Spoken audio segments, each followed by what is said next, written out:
हाँ जी, तो स्टूडेंट्स अस्सलाम वालेकुम। तो स्टूडेंट्स ये रहा हमारा क्वेश्चन नंबर 7 जिसमें आप देख सकते हैं लिमिट अप्लाई की गई है z approaches to 2 plus iota e की पावर z प्लस z। ठीक है, इसको हमने सॉल्व करना है, तो लिहाजा चले आए हम थ्योरम के लिहाज से ही सॉल्व करेंगे ताकि आपको कहीं और जाके इसको समझने की ज़रूरत ना पड़े। तो चले आए, तो सबसे पहले आप दिखाई दे सकता है आपको, मैंने आपको बताया था कि जब भी थ्योरम में आना होता है तो हमें z को रिप्लेस करना होता है किसके साथ, x प्लस वाई आयोटा के साथ। तो यहाँ पे भी वही काम करेंगे हम। तो चले आए, तो ये आ गया limit z approaches to 2 plus iota into E की पावर। अब z की जगह क्या पुट हो जाएगा, x plus Y iota, plus इस z की जगह भी क्या पुट हो जाएगा, x प्लस वाई आयोटा। अब देखो स्टूडेंट्स, ये दोनों चीज़ें तो हो गई, लेकिन हम इसमें क्या है कि ई के साथ जो ऊपर वाला आयोटा इसको हम कुछ नहीं कह सकते, ये जैसे का है जैसे है वैसे का वैसे ही रहना चाहिए।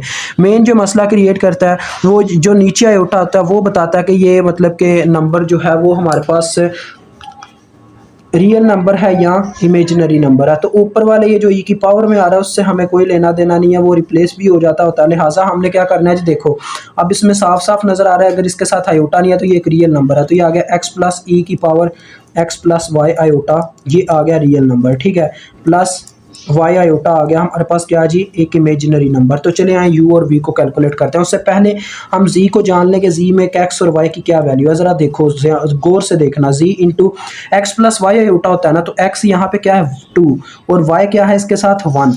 तो ये आ गया जी एक्स की जगह 2 और वाई की जगह 1। तो ये हमारे पास मेजर पार्ट है। तो चले आए सबसे पहले यू को कैलकुलेट कर लेते हैं। U is equal to limit G into 2 व 1।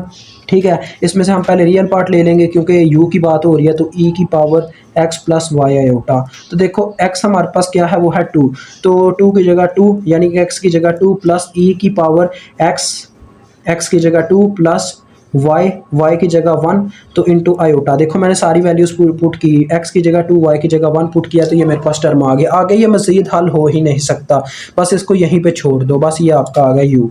अब v की बारी आती है, तो v देखो इसने अभी हमें कोई मतलब के कह ले के इतना मुश्किल काम तो नहीं किया इसने। देखो लिमिट z इंटू 2 व 1, फिर से लिमिट आ गई, और इस दफ़ा हम इमेजिनरी पार्ट उठाएंगे जो आयोटा के साथ है, वो है y।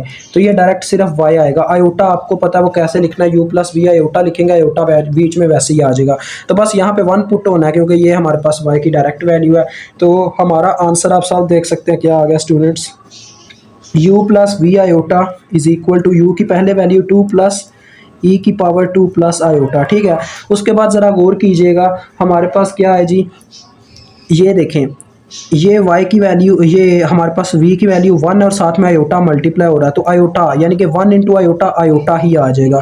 तो ये आपका आंसर है। ठीक है, मुझे उम्मीद है आपको समझ आ गई होगी। काफ़ी इजी क्वेश्चन है, इतना मुश्किल नहीं है, बस इतना है यहाँ पे क्वेश्चन ये ख़त्म हो चुका हुआ है। तो अभी आपसे इजाज़त चाहूँगा। अल्लाह हाफिज़, अस्सलाम वालेकुम।